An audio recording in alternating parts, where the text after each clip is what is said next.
নমস্কার বন্ধুরা, কেমন আছো তোমরা সবাই? তো শাশুড়ি বৌমার নতুন একটা ব্লগে অনেক অনেক স্বাগত জানাই তোমাদের সবাইকে। তো শাশুড়ি বৌমার রান্নাঘরে আজকে আমি তৈরি করেছি এই যে বিয়েবাড়ি স্টাইলে নানপুরি। তো চলো, এরকম বিয়েবাড়ি স্টাইলে তুলতুলে নানপুরি খেতে হলে তার জন্য কি কি লাগবে আর কিভাবে এটা তৈরি করতে হবে সেই রেসিপিটাই আজকে তোমাদের সাথে শেয়ার করব। তো তোমরা দেখতেই পাচ্ছ কি সুন্দর সফট হয়েছে নানপুরিটা, আর এটা চিকেনের সাথে খাওয়া হবে।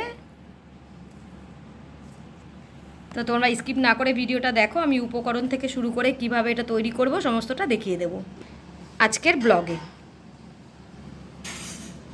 বন্ধুরা, এরকম বিয়েবাড়ি স্টাইলে নানপুরি বানানোর জন্য সবার প্রথমেই আমি যেটা করেছি, এই যে তোমরা দেখতে পাচ্ছ এখানে আমি এই কাপ মেপে 100 গ্রাম কাপ মেপে 700 গ্রাম ময়দা নিয়েছি, মানে 7 কাপ ময়দা নিয়েছি। আর নিয়েছি 400 গ্রাম টক দই, এটা পুরোটাই লাগবে। আর এখানে 50 ml মতো সাদা তেল নিয়েছি। আর নিয়েছি নুন। আর হচ্ছে এখানে বেকিং সোডা আর বেকিং পাউডার, যেটা 1 স্পুন করে আমি দেবো। তো সবার প্রথমেই যেটা করব সেটা হচ্ছে বেকিং সোডা আর বেকিং পাউডারটা আর নুনটা আমি এর সাথে মিশিয়ে নেব। দেখতে পাচ্ছ 1 স্পুন পরিমাণে আমি নিয়েছি বেকিং সোডা, আর দেবো 1 স্পুন মতো এই যে বেকিং পাউডার। আর বন্ধুরা এখানে দিয়ে দিচ্ছি স্বাদ মতো লবণ। আমি এখানে 3 স্পুন মতো লবণ দিলাম। এবার বন্ধুরা এগুলো সমস্ত কিছু একটু শুকনো অবস্থায় মেখে নিতে হবে।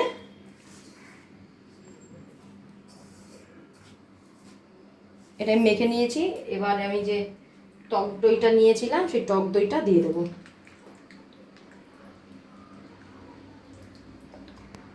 তো এই যে দেখে নিয়েছো তোমরা, টক দইটা দিয়ে দিয়েছি। এটাতে কিন্তু জল ব্যবহার করা যাবে না, সম্পূর্ণটাই টক দই দিয়ে মাখতে হবে। আর টক দই দিয়ে আমি যখন মাখবো বন্ধুরা, তখন এর মধ্যে আমি দিয়ে দেবো সাদা তেলটা।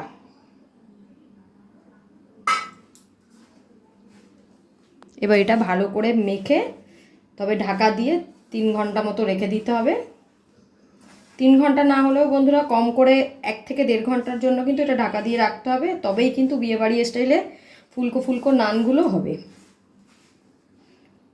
এখানে দেখতেই পাচ্ছ ময়দাটা আমি মোটামুটি মেখে নিয়েছি। এটা আরও কিছুক্ষণ ধরে ভালোভাবে মেখে নিতে হবে। মেখে নিয়ে তারপর ঢাকা দিয়ে আমি 1.5 ঘন্টা রেখে দেবো। তো ততক্ষণ তোমরা স্কিপ না করে ভিডিওটা দেখো।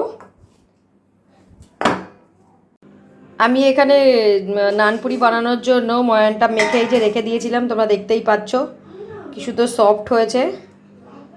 এটা আমি 2 ঘন্টার জন্য রেখে দিয়েছিলাম বন্ধুরা। তোমরা চাইলে আরও বেশিক্ষণ রাখতে পারো বা 1 ঘন্টা রাখলেও চলবে। আর তোমরা দেখতেই পাচ্ছ কি সুন্দর নরম করে আমি এটা মেখে নিয়েছি। এবার এটা আমি প্রথমেই কুচি করে নেব। তো তোমরা দেখতেই পাচ্ছ আমি এখানে যে রুটি যতটা করে আমরা রুটি বেলার সময় নিই, ঠিক ততটা পরিমাণে আমি এই ময়ানটা নিয়েছি, নিয়ে এই যে গোল করে রেখে দিয়েছি।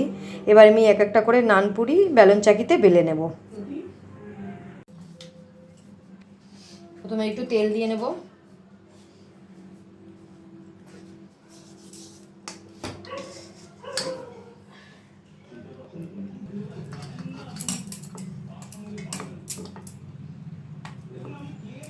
এগুলো একটু মোটা করেই বেলতে হবে।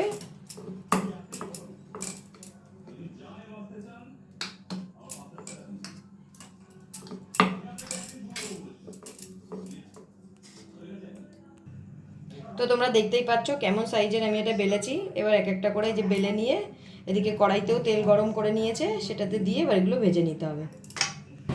তো এখানে তেলটা গরম হয়ে গেছে, এবার এক একটা করে নানগুলো আমরা ছেড়ে দিচ্ছি কড়াইতে।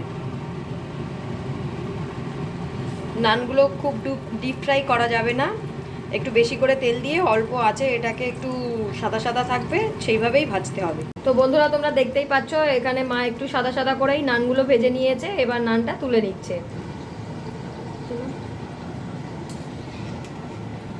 তো এবার এই যে তেল থেকে এক একটা করে নান তুলে নিচ্ছে, তোমরা দেখতেই পাচ্ছ। আর বন্ধুরা তোমাদের যদি এই রান্নাটা ভালো লেগে থাকে তো লাইক শেয়ার কমেন্ট অবশ্যই করবে। ধন্যবাদ।